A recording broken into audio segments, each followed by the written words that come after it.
Bolcom pour avoir une bonne communication. Bolcom, bienvenue chez vous.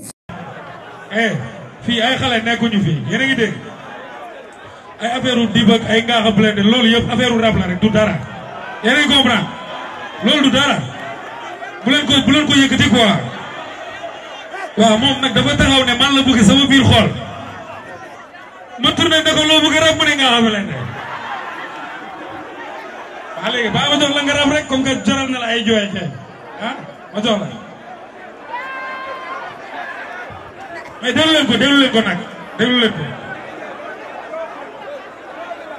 léegi nag kii lu mu bëgg ba léegi wax ko de lan nga bëgg. soo yi nga bëgg. ah. soo yi nga bëgg. teg ko benn bit waay jox ko benn bit.